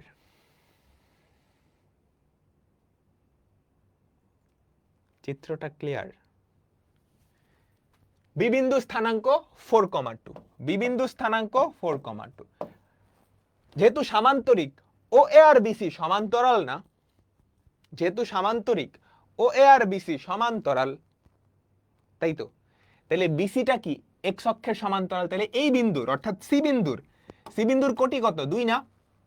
সি বিন্দুর কোটি কত? 2 না? বলো, সি বিন্দুর কোটি কত? 2। সি বিন্দুর কোটি কত? 2। ঠিক আছে? দেখো, সিবি ও এর সমান্তরাল, এক্স অক্ষের সমান্তরাল, যেহেতু সামান্তরিক, তাহলে এখানকার কোটি আর এখানকার কোটি সেম। আবার সি বিন্দুটা এই রেখার উপরেও আছে, আবার সি বিন্দুটা এই রেখার উপরেও আছে। তাহলে সি বিন্দু স্থানাঙ্ক এই সমীকরণকে সিদ্ধ করবে, এই সমীকরণকে সিদ্ধ করবে। সিদ্ধ করাও। কোটি হচ্ছে 2, কোটি হচ্ছে 2, কোটি হচ্ছে 2। তাহলে ভুজ কত হবে? কোটি 2 হলে, y 2 হলে x এর ভ্যালু কত? 1। x এর ভ্যালু কত? 1। সি বিন্দু স্থানাঙ্ক পাইছি, সি বিন্দু স্থানাঙ্ক পাইছি। এবার চলো, এ বিন্দুর ভুজ জানো? 0। এ বিন্দুর ভুজ জানো? সরি, ভুজ 0 না, কোটি 0। কারণ কি? এ বিন্দু এক্স অক্ষের উপরে, এ বিন্দু এক্স অক্ষের উপরে। আচ্ছা, এই দুইটার মধ্যবর্তী দূরত্ব কত? 2 2, ঠিক আছে। 4 1, 3 না? এই দুইটার মধ্যবর্তী দূরত্ব 3। তাহলে এই দুইটার মধ্যবর্তী দূরত্ব 3, যেহেতু সামান্তরিক, বিপরীত বাহু সমান এবং সমান্তরাল, তাহলে এটা যদি 3 হয়, এটা অবশ্যই 3 হবে। তাহলে এ আর সি বিন্দু স্থানাঙ্ক পাইছো? এ আর সি বিন্দু স্থানাঙ্ক পাইছো? এ বিন্দু হচ্ছে 3,0, সি বিন্দু হচ্ছে কত? 1,2। তাহলে এসি এর সমীকরণ দুই বিন্দুগামী রেখার সমীকরণ দিয়ে দিলেই হবে, দুই বিন্দুগামী রেখার সমীকরণ দিয়ে দিলেই ডান। সহজ না? তোমার কি কিছু লেখা লাগছে? তুমি চিত্র দেখে ঠাস ঠাস করে অ্যান্সার দিতেছো। বুঝছো ভাই? আপনি বুঝে যাচ্ছেন দেখে বুঝতেছি, নিজে করতে গেলে পারবো না। করতে হবে, নিজে প্র্যাকটিস করতে হবে। ঠিক আছে? আমি যখন করাচ্ছি দেখো তোমরা সাইকেল চালানো শিখছো, ধরো তুমি দেখতেছো একজন মানুষ তোমার চোখের সামনে সাইকেল চালাইতেছে, তুমি খালি দেখতেই আসো এই লোকটা সাইকেল চালাইতেছে, এই চালাইতেছে, তুমি কি কোনোদিন সাইকেল চালানো শিখতে পারবা মানুষের সাইকেল চালানি দেখে? না। তুমি যখন নিজে সাইকেল চালানো শিখবা, প্রথমবার একটু শিখতে যাবা, দুই একবার পড়ে যাবা, দুই একবার ধাক্কা খাবা, 1 সপ্তাহ 2 সপ্তাহ 3 সপ্তাহ পড়বা, এরপর নিজে নিজে শিখে ফেলবা, তাই না? পড়াশোনাটাও এরকম। ধরো আমি একটা চ্যাপ্টার ফার্স্টে তোমাকে দেখাই দিলাম, আমি তোমাকে শিখালাম কেমনে সাইকেল চালাইতে হয়, সব নিয়ম কানুন শিখাই দিলাম, এরপরে তোমাকে নিজে প্র্যাকটিস করা লাগবে, নিজে সাইকেলটা চালানো লাগবে। তুমি প্রথমবার পারবা না, দ্বিতীয়বার পারবা না, 2-3 বার পারবা না, এরপর থেকে গিয়ে নিজে শিখে যাবা। তো তোমরা 27 ব্যাচ, যথেষ্ট টাইম আছে। তো আমি পড়াচ্ছি, আমার সাথে সাথে পড়ো, ক্লাসগুলা করো, নিজে প্র্যাকটিস করো, বই থেকে করো, আমরা তো বই পাঠিয়ে দিছি, সেখান থেকে করো, দেখবা শিখে গেছো। আর একবার যখন শিখে যাও সাইকেল চালানো, তখন তো আর কোনো প্যারা নাই। একবার যখন একটা চ্যাপ্টার আয়ত্তে চলে আসবে, তখন যত কোশ্চেনই দেখ না কেন, ঠিক আছে? এই বিন্দুটা আরেকবার ভাইয়া দেখো তো, এইটা আর এইটা সমান এবং সমান্তরাল না? তুমি বলো তো বিসি বাহুটার দৈর্ঘ্য কত? কোটি সমান, তাহলে ভুজদ্বয়ের অন্তর 4 - 1 3, তাহলে এটাও 3 একক হইতে হবে। এই দুইটার কোটি শূন্য, তাহলে ভুজদ্বয়ের অন্তর 3 হওয়া লাগবে, এখানে ভুজ শূন্য, এখানে ভুজ 3। এরপরের অঙ্কটা, আমরা এরপরের অঙ্কটা যাচ্ছি, স্টার্ট দাও, একটু টাফ আছে। তোমরা সঞ্চার পথ পড়ে আসছো? বলো তো সঞ্চার পথ আমি পড়াইছি না? আমি পড়াইছি না? পরামিতিক সমীকরণ থেকে নরমাল সমীকরণে আনা শিখাইছি না? পরামিতিক সমীকরণ থেকে নরমাল সমীকরণে আনা শিখাইছি না? ওই দুইটা জিনিস এখানে কাজে লাগবে, ওই দুইটা জিনিস এখানে কাজে লাগবে। দেখো কোশ্চেনটা পড়ো, এই সরল রেখাটা এক্স অক্ষ ও ওয়াই অক্ষকে, এই সরল রেখাটা এক্স অক্ষ ও ওয়াই অক্ষকে এ ও বি বিন্দুতে ছেদ করে। এ কে পরিবর্তনশীল ধরে দেখাও যে এ বি এর মধ্যবিন্দুর সঞ্চার পথের সমীকরণ হচ্ছে এটা। উদ্ভট কোশ্চেন, আমরা আস্তে আস্তে ধীরে সুস্থে বুঝি, তাহলেই হবে। আমাকে একটা সরল রেখা দেওয়া আছে, এই সরল রেখা, কোশ্চেনটা বুঝিও, দেখিও, দেখো মনে মনে মনে মনে দেখো, এই সরল রেখাটা এক্স আর ওয়াই অক্ষকে, এক্স আর ওয়াই অক্ষকে এ আর বি বিন্দুতে ছেদ করে। এই সরল রেখাটা এক্স আর ওয়াই অক্ষকে এ আর বি বিন্দুতে ছেদ করে, এ আর বি বিন্দুতে ছেদ করে, ঠিক আছে? এদের মধ্যবিন্দু তার সঞ্চার পথের সমীকরণ। আচ্ছা, আমরা আস্তে আস্তে ধাপ করেই করে ফেলবো না, আস্তে আস্তে, হ্যাঁ, ওকে, ধাপ করে করে ফেলবো না। দেখো এই সরল রেখাটা এক্স ও ওয়াই অক্ষকে এ আর বি বিন্দুতে ছেদ করে। তুমি কি এ আর বি বিন্দু স্থানাঙ্ক আনতে পারবা? এটাকে ছেদক আকৃতিতে নিয়ে যাব, বুঝছো? এটাকে ছেদক আকৃতিতে নিয়ে যাব, এ বিন্দু আর বি বিন্দু স্থানাঙ্ক আনতে পারবো? সেখানে কি আলফা থাকবে? সেখানে কিন্তু আলফা থাকবে, আলফা থাকবে না? দেখো এটাকে ছেদক আকৃতিতে নিয়ে এ আর বি বিন্দু স্থানাঙ্ক দুইটাতেই আলফা থাকবে, থাকবে, আলফা থাকবে। তাদের মধ্যবিন্দু, সেখানেও আলফা থাকবে। এবার বলছে আলফাকে পরিবর্তনশীল ধরে এই বিন্দুর সঞ্চার পথ। তো আলফা যদি পরিবর্তনশীল হয়, তাহলে এই বিন্দুর পরামিতিক স্থানাঙ্ক দেওয়া আছে, পরামিতিক স্থানাঙ্ক থেকে নরমাল সমীকরণে যাওয়া লাগবে। তোমরা কি ধরতে পারছো পুরো আইডিয়াটা? আমরা প্রথমে এ আর বি বিন্দু স্থানাঙ্কটা বের করি, এটা তো সবাই পারবা। আমার যে সরল রেখাটা দেওয়া আছে সেটা হচ্ছে x cos alpha plus y sine alpha equals to p. তো তুমি যদি এটাকে ছেদক আকৃতিতে নাও, x by p by cos alpha plus y by p by sine alpha. বুঝছো কি করছি? পি দিয়ে ভাগ করছি, তারপর কজ আলফাটাকে নিচে নিয়ে গেছি, ইকুয়ালস টু 1। এটাই তো ছেদক আকৃতি।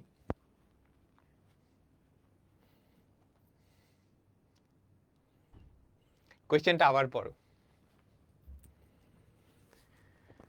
কোয়েশ্চেনটা আবার পড়ো, কোয়েশ্চেনটা আবার পড়ো, তোমাদের জন্য আরেকটু ডিটেলসে বোঝানো লাগবে। বুঝতে পারছি।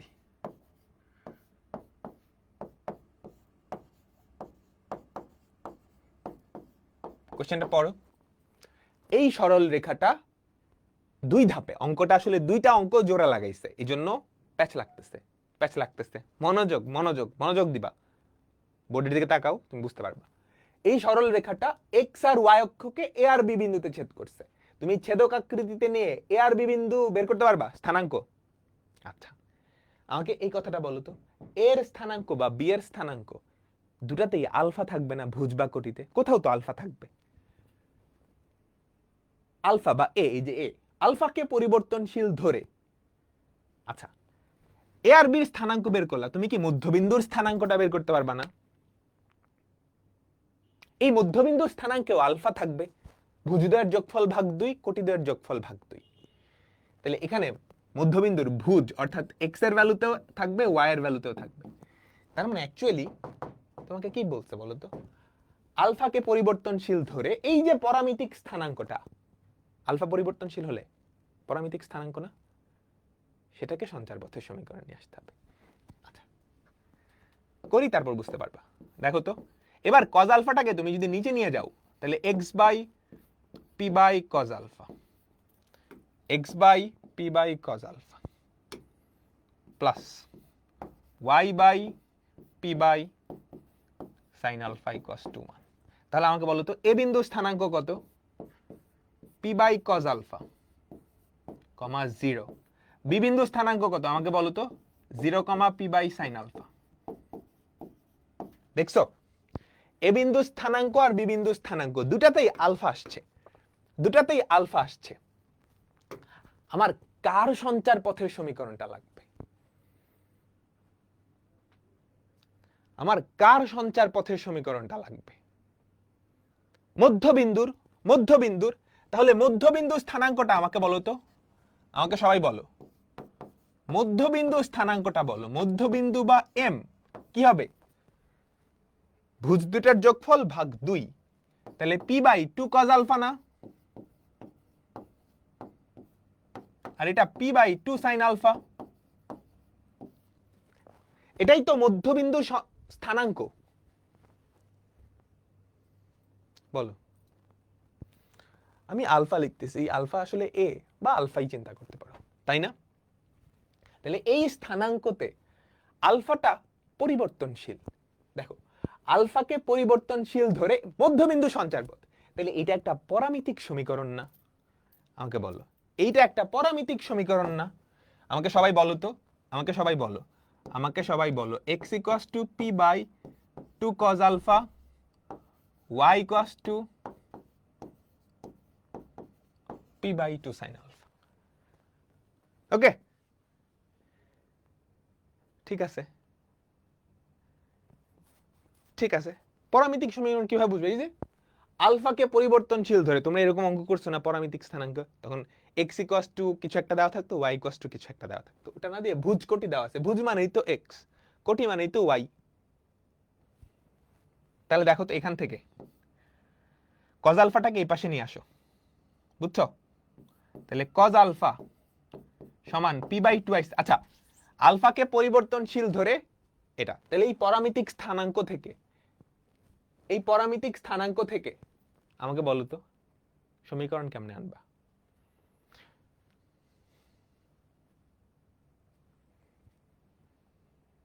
এই 2 কেন হলো? আরে মধ্যবিন্দু, এই দুইটা যোগ করে, এ আর বি এর মধ্যবিন্দু এটা, এটা প্লাস এটা ভাগ 2, এটা যোগ করে 2 দিয়ে যদি ভাগ করো, এটাকে তো 2 দিয়ে ভাগ, এটা প্লাস এটা ভাগ 2। ঠিক আছে? তাহলে যেটা পরিবর্তনশীল ওটারে ভাগায় দিতে হয় না? যেটা পরিবর্তনশীল ওটারে ভাগায় দিতে হয়। এখানে পরিবর্তনশীল আলফা, তুমি দেখতেছো সাইন আলফা কজ আলফা আছে, তাহলে কেমনে ভাগাবা? তুমি দেখতেছো সাইন আলফা কজ আলফা আছে, তাহলে কেমনে ভাগাবা? কজ আলফা সমান P by 2x, sine alpha সমান কত? P by 2y। এই দুইটা বর্গ করে যোগ করে দাও, এই দুইটা বর্গ করে যোগ করে দাও, তাহলে কাহিনী শেষ। বুঝছো? এই দুইটা বর্গ করে যোগ করে দাও।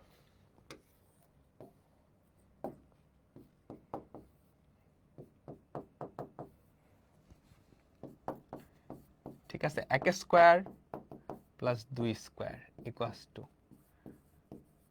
cos square alpha plus sin square alpha equals to p square by 4x square plus p square by 4y square. তোমরা কি ক্লিয়ার? এখানে করলে হয় 1, ওই পাশে কি হয় 4x square y square p into x square plus y square p into x square plus y square. তো আর গুণন করে দাও, তাহলে কি হয় p into x square plus y square equals to 4x square y square. Done. এটাই কি আমাদের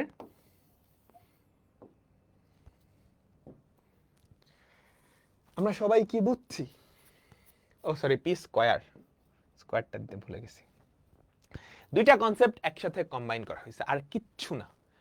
এই সরল রেখাটা এক্স অক্ষকে আর ওয়াই অক্ষকে এ আর বি বিন্দুতে ছেদ করছে, তাহলে এ আর বি বিন্দু স্থানাঙ্ক বাইর করছো, তাদের মধ্যবিন্দু স্থানাঙ্ক বাইর করছো।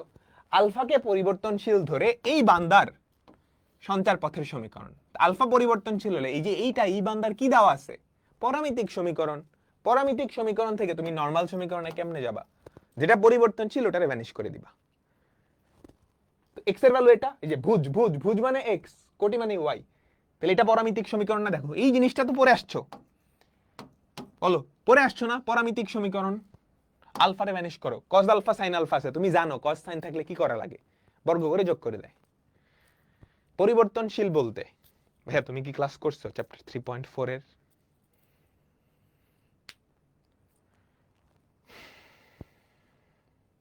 ডান ডান ডান ডান ডান। এর মাধ্যমে আমাদের চ্যাপ্টার 3.5 শেষ। আমরা ছোট্ট আরেকটা টপিক দেখব।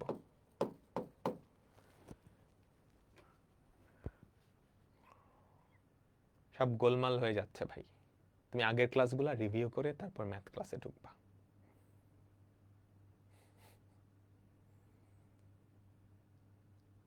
ঠিক আছে, সবগুলা ক্লাস রিভিউ করে তারপর ক্লাসে ঢুকবা। বসের এটা হচ্ছে বঙ্গবন্ধু শেখ মুজিবুর রহমান প্রযুক্তি বিশ্ববিদ্যালয়, একটা ইউনিভার্সিটির নাম ছিল। ঠিক আছে, ওকে। এখন আমরা যেটাতে যাব সেটা হচ্ছে সরল রেখার দূরত্ব আকৃতি। সরল রেখার দূরত্ব আকৃতি, এটা বেশ মজার আছে, এটা বেশ মজার আছে, কিন্তু কমপ্লেক্সও আছে, কিন্তু কমপ্লেক্সও আছে। মনোযোগ দিতে হবে, মনোযোগ দিতে হবে। এটা ধরো ওয়াই অক্ষ, সবাই আমার সাথে সাথে, এটা ধরো এক্স অক্ষ।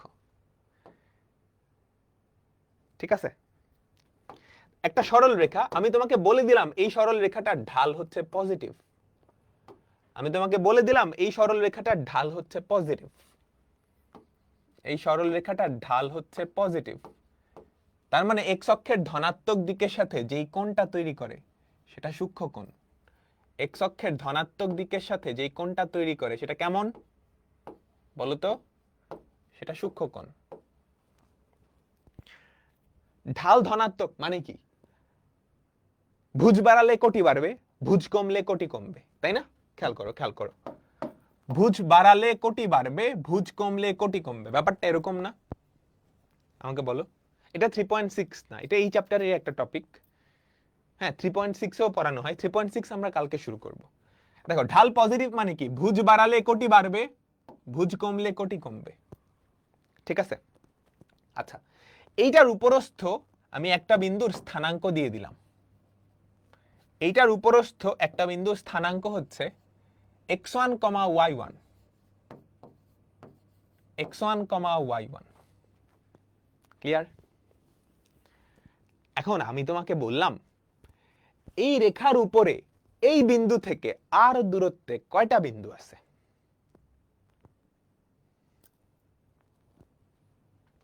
এই রেখার উপরে, এই রেখার উপরে এই বিন্দু থেকে আর দূরত্বে, আর দূরত্বে কয়টা বিন্দু আছে আমাকে বলো তো? আর দূরত্বে কয়টা বিন্দু আছে?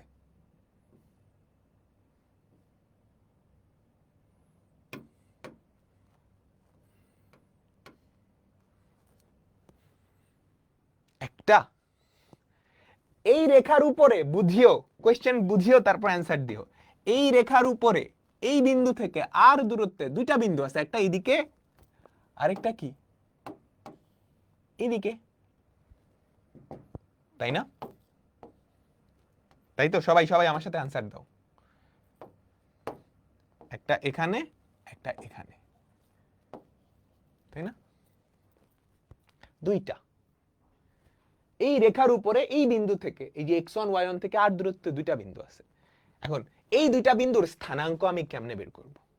এই দুইটা বিন্দুর স্থানাঙ্ক আমি কেমনে বের করব? আচ্ছা, আমি কিন্তু বলছিলাম ঢাল কি, আমি কি বলছি তোমাকে, এখানে ঢালটা পজিটিভ। ঢাল পজিটিভ মানে কি? ভুজ বাড়লে কোটি বাড়বে, ভুজ বাড়লে কোটি বাড়বে, তাই না? ঢাল পজিটিভ মানে কি? ভুজ বাড়লে কোটি বাড়বে, ভুজ যদি কমে কোটি কি কমবে, ভুজ যদি কমে কোটি কি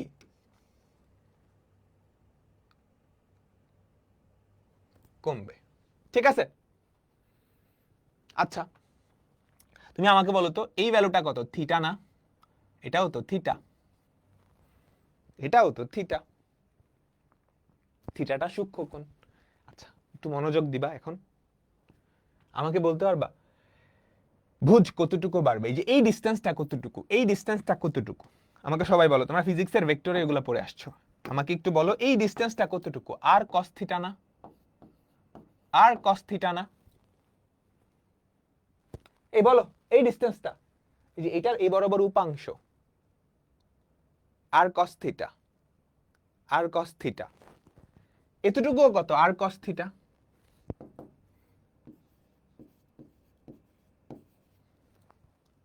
এতটুকু কত আমাকে বলো? আর sin থিটা।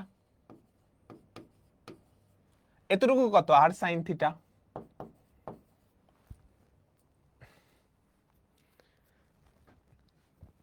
এবার বলো তাহলে এই বিন্দুর স্থানাঙ্ক কি হবে? তুমি x1 থেকে আর cos থিটা বাড়াইছো না? দেখো ভুজ আর cos থিটা ডাইনে গেছো, দেখো দেখো এই বিন্দু থেকে আর cos থিটা ডাইনে গেছো, আর sin থিটা উপরে উঠছো, আর cos থিটা ডাইনে গেছো, আর cos থিটা উপরে গেছো, তাহলে ভুজের সাথে আর cos থিটা যোগ, কোটির সাথে আর sin থিটা যোগ, তাই না? তাহলে ভুজটা কি হবে এই বিন্দুর? x প্লাস আর cos থিটা, কোটি কি হবে? y1 প্লাস আর sin থিটা। ডান ডান ডান ডান ডান ডান। সবাই বলো আর এই বিন্দুটার স্থানাঙ্ক কি হবে? এখানে কিন্তু দেখো এই বিন্দু থেকে নিচে নামছো, বামে গেছো, তাহলে কোটিও কমবে ভুজও কমবে, কোটিও কমবে ভুজও কমবে, তাই না? বামে আসলে ভুজ কমে, নিচে নামলে কোটি কমে। তাহলে এই বিন্দুটার স্থানাঙ্ক কত? x1 মাইনাস আর cos থিটা, y1 মাইনাস আর sin থিটা।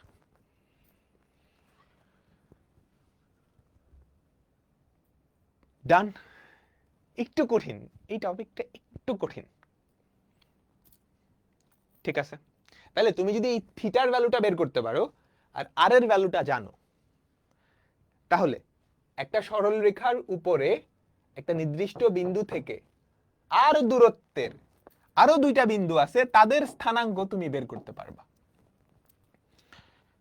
তুমি যদি ঢাল তথা থিটার ভ্যালু জানো, তাহলে ওই সরল রেখার উপরের একটা বিন্দু থেকে একটা নির্দিষ্ট দূরত্বের আরো দুইটা বিন্দুর স্থানাঙ্ক বের করতে পারবা। কেমনে? এই ফর্মুলার মাধ্যমে। কেমনে? এই ফর্মুলার মাধ্যমে। ঠিক আছে? আমি কি বুঝাইতে পারলাম?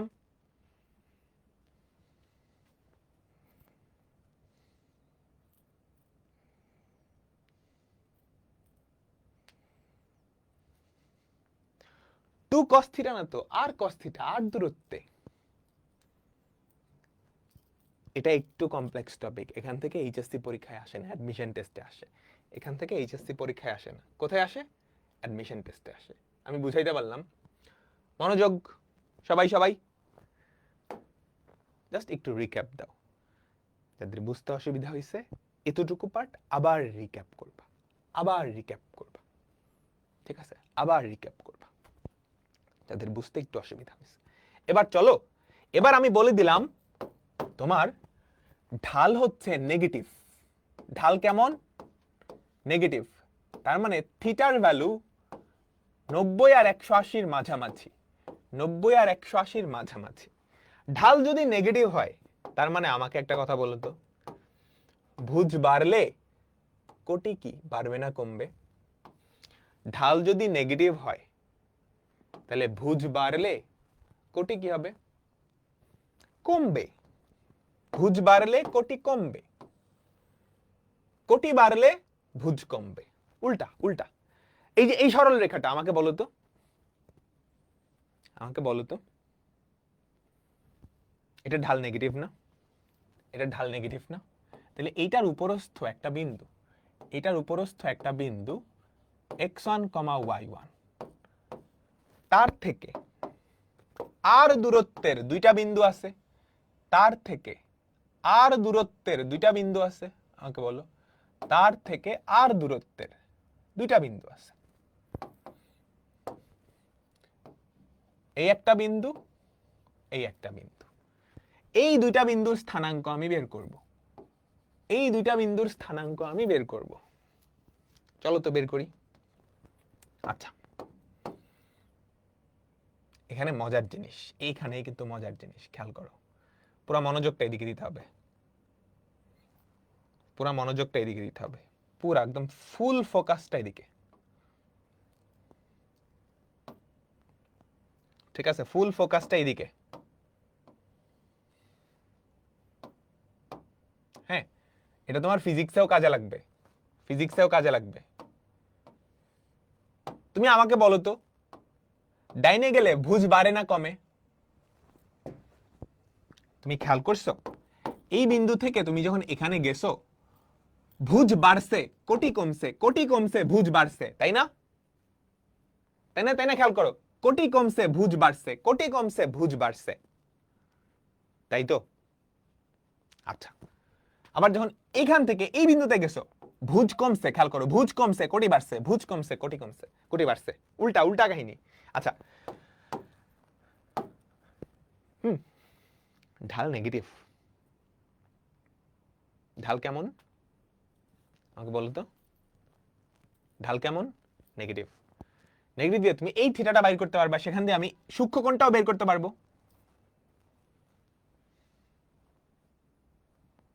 বুঝছো?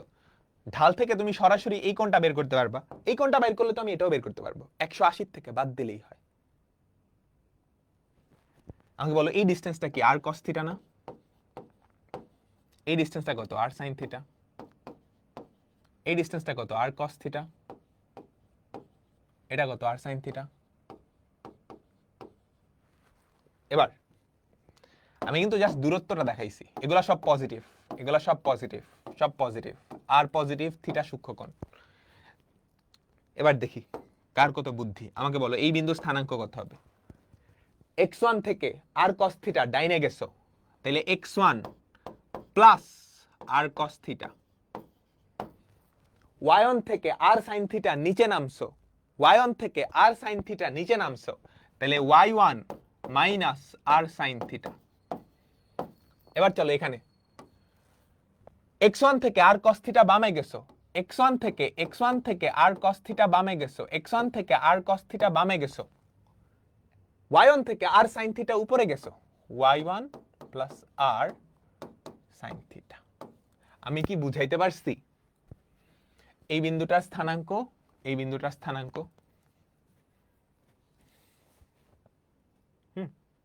যদি এখানে ঢাল নেগেটিভ, আমরা সূক্ষ্ম কোণটা নিয়ে কাজ করছি। আমরা কি নিয়ে কাজ করছি? সূক্ষ্ম কোণটা নিয়ে কাজ করছি। বুঝাইতে পারলাম?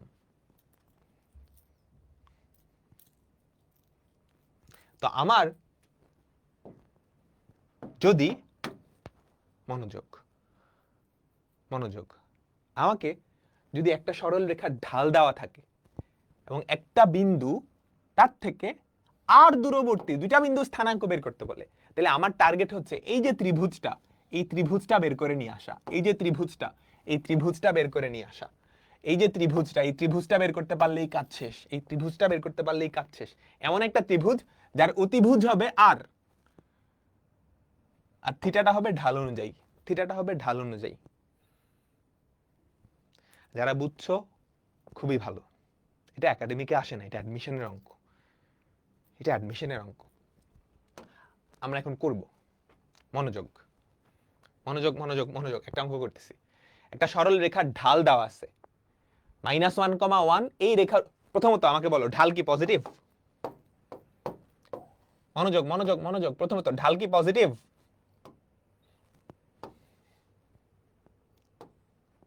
বলো তো, ঢাল কি পজিটিভ? হ্যাঁ, ঢাল পজিটিভ। তাহলে ভুজ বাড়লে কোটি বাড়বে, ভুজ কমলে কোটি কমবে। এটার উপরস্থ একটা বিন্দু, মনোযোগ মনোযোগ মনোযোগ, এটার উপরস্থ একটা বিন্দু -1,1। হ্যাঁ, একটা সরল রেখার ঢাল 5/12, এটার রেখার উপরস্থ একটা বিন্দু। এই বিন্দু থেকে 26 একক দূরবর্তী, 26 একক দূরবর্তী দুইটা রেখা আছে, দুইটা বিন্দু আছে, তাই না? আমাকে বলো, 26 একক দূরবর্তী দুইটা বিন্দু আছে না? এই একটা বিন্দু, এই একটা বিন্দু, এই দূরত্বটা হচ্ছে 26। আমি কি বুঝাইতে পারছি? সবাই সবাই তোমরা কি বুঝছো? আমার ওই দুইটা বিন্দুর স্থানাঙ্ক লাগবে। সেই স্থানাঙ্কটা বের করার জন্য আমি এই যে ত্রিভুজটা, এই যে এই ত্রিভুজটার ভূমি আর লম্ব বের করতে পারলেই তো হয়।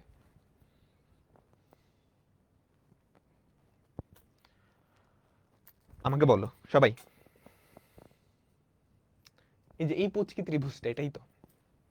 আচ্ছা, থিটা ঢাল দেওয়া আছে, তার মানে ট্যান থিটা দেওয়া আছে না?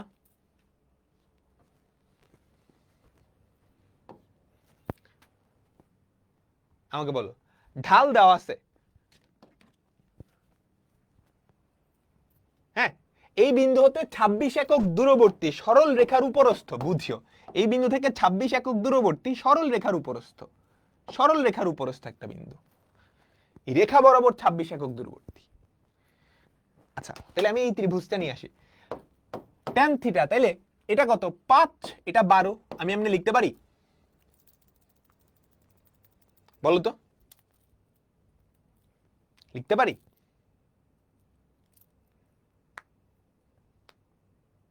লিখতে পারি। তাহলে এটা হয় 13। এখন হইল না তো, হইল না। কেন হইল না? এটা তো 26, তাহলে 26 কি লিখতে পারি? কি করা যায়, কি করা যায়? এটাকে ডাবল করে দেই, এটাকে ডাবল করে দেই, এটাকেও ডাবল করে দেই, এটাকে করে দেই 10, এটাকে করে দেই 24। 10-24 হলে তাহলেও কিন্তু ঢাল 5/12, ট্যান থিটা কত? লম্ব বাই ভূমি 10/24, লম্ব বাই ভূমি 10/24, 5 আর দিয়ে কাটা দিলে কি 5/12ই থাকে। এইবার কিন্তু 26 হয়, হয় না?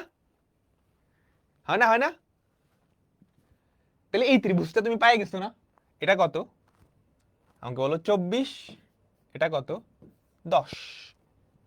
10, কি সুন্দর, কাহিনী খতম। দুইটা বিন্দু স্থানাঙ্ক চলে আসছে।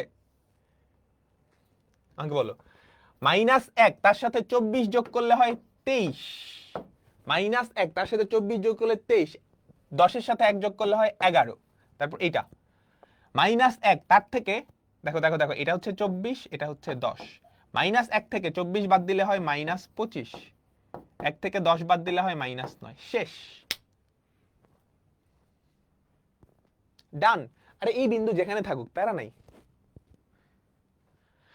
তোমরা কি বুঝছো?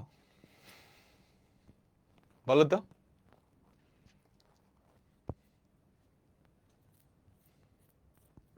দেখো, আমাকে বলছে একটা সরল রেখা, এই সরল রেখাটার ঢাল 5/12, এটার উপরস্থ একটা বিন্দু, তার থেকে 26 একক দূরবর্তী দুইটা বিন্দু, এই একটা বিন্দু, এই একটা বিন্দু, তাদের স্থানাঙ্ক বের করতে।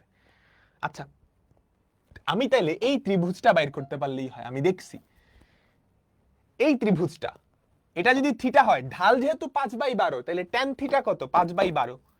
তাহলে এটা 5, এটা 12, কিন্তু তাইলে অতিভুজ হয়ে যায় 13। আমার এই ত্রিভুজটাই লাগবে, যা ট্যান থিটা হবে 5/12 এবং এটা হবে 26। এটা আমি ডাবল করে দিলাম, 5 কে করলাম 10, এটাকে করলাম 12, এটা 26। এখানে ট্যান থিটা কত? 10/24, সেটা কিন্তু 5/12, এটাও 26, মিলে গেছে। তারপর যোগ বিয়োগ, তারপর যোগ বিয়োগ। এটাই ম্যাথ বড় করে কেমনে করবে, এটাই, এটা অ্যাডমিশন টেস্টে আসে। অ্যাডমিশন টেস্টে এতটুকু দেখাইলেই কাজ শেষ। অ্যাডমিশন টেস্টে এতটুকু দেখাইলেই কাজ শেষ। ভাইয়া এটা ফার্স্ট কোয়াড্রেন্টে না, আমি আনুমানিক চিত্র আঁকাইছি। তুমি এক্স অক্ষ আর ওয়াই অক্ষ চাইলে মুছে দিতে পারো। আমি আনুমানিক চিত্র আঁকাইছি, অ্যাকুরেট চিত্র না। বুঝছো সবাই? ফর্মুলা অ্যাপ্লাই করে করবে, এই যে ফর্মুলা অ্যাপ্লাই, এটা হচ্ছে আর কস থিটা, এটা হচ্ছে আর সাইন থিটা, আর কিচ্ছু না।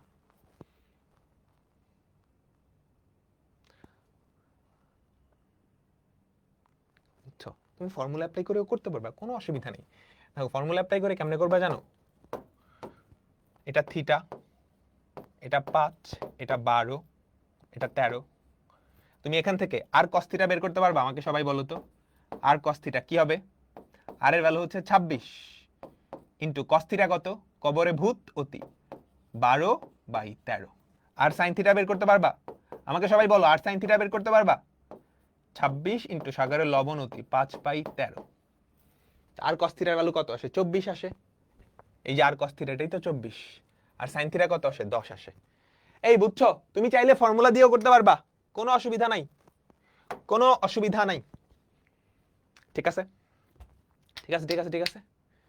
মাইনাস, এই যে -1, ভুজ কি হবে? 24 কমবে। -1 থেকে 24 বাদ দিলে হয় -25, 1 থেকে 10 বাদ দিলে হয় -9। ওকে, ডান ডান ডান। এবার চলো, ঢাল নেগেটিভ হয়। ঢাল নেগেটিভ হলে এই নেগেটিভটাকে জাস্ট ইগনোর করবা। বুঝছো? ঢাল যদি নেগেটিভ হয় তাহলে নেগেটিভটাকে খালি ইগনোর করবা। কারণ যখন নেগেটিভ হয় আমরা তখনও কিন্তু থিটাটাকে সূক্ষ্মকোণে নিছি, তাই না? আমরা ফর্মুলাটা চেঞ্জ করে দিছি, থিটাটা কিন্তু সূক্ষ্মকোণে আছে। তো এজন্য এজন্য যখন ঢাল নেগেটিভ, ফর্মুলাটা চেঞ্জ হবে, ফর্মুলাটা চেঞ্জ হবে, কিন্তু ঢালটার যে নেগেটিভটা আছে সেটা জাস্ট লাথি মেরে ফালাই দিবা, লাথি মেরে ফালাই দিবা। খেয়াল করো, মনোযোগ মনোযোগ মনোযোগ মনোযোগ। এই একটা সরল রেখা যার ঢাল নেগেটিভ, এটার উপরস্থ একটা বিন্দু হচ্ছে -1,1।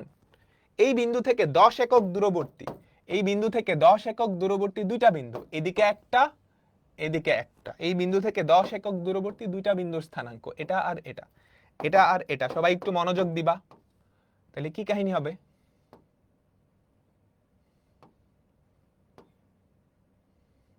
কি কাহিনী হবে আমাকে বলো তো? তোমাকে এই ত্রিভুজটা সামহাউ বের করা লাগবে, তাই না? এই ত্রিভুজটা সামহাউ বের করা লাগবে।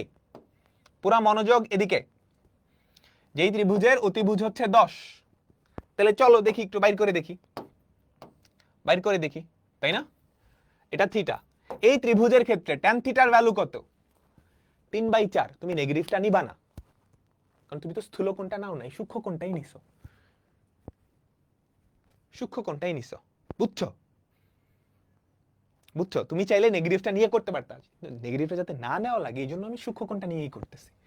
তাইলে তাহলে এতটুকু হবে 10। ট্যান থিটার ভ্যালু 3/4। আমি যদি এটা 3 দেই, এটা 4 দেই, তাহলে এটা কত হয়? 5 না? তা তো হইলো না। আমি ডাবল করে দেই, তাইলেই কিন্তু মিলে যায়। এটা হয়ে যায় 10, এটা হয়ে যায় 6, এটা হয়ে যায় কত? 8। তাহলে হয়ে গেল না? 8, 6, 8, 6। কি সুন্দর! খেয়াল করো এবার এই বিন্দু -1 থেকে ভুজ কি 8 বাড়ছে? দেখো -1 থেকে ভুজ 8 বাড়ছে। -1 প্লাস 8, দেখো -1 প্লাস 8। 1 থেকে কোটি 6 কমছে, 1 থেকে কোটি 6 কমছে। ডান। এবার খেয়াল করো, এই যে এখানে এখানে এখানে -1 থেকে ভুজ 8 কমছে, -1 থেকে ভুজ 8 কমছে, -1 থেকে ভুজ 8 কমছে, কোটি 6 বাড়ছে, কোটি 6 বাড়ছে। ডান।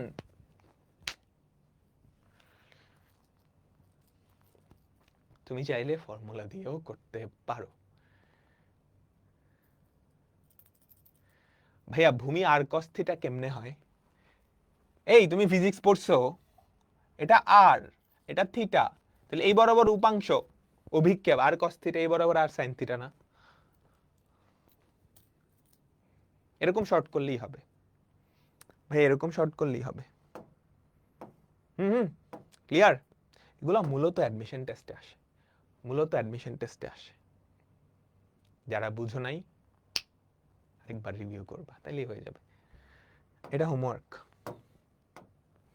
এইটা হোমওয়ার্ক। আজকের মতো বিদায় নিচ্ছি, টাটা টাটা বাই বাই। তো আমাদের চ্যাপ্টার 3.5 শেষ, আর দুইটা চ্যাপ্টার বাকি আছে, 3.6 আর হচ্ছে 3.7। এই দুইটা চ্যাপ্টার শেষ করতে আমাদের 3টা প্লাস 3টা 6টা ক্লাস লাগতে পারে টোটাল। 3 + 3 টোটাল 6টা ক্লাস। তো আজকের মতো বিদায় নিচ্ছি। আল্লাহ হাফেজ, আল্লাহ হাফেজ, আল্লাহ হাফেজ।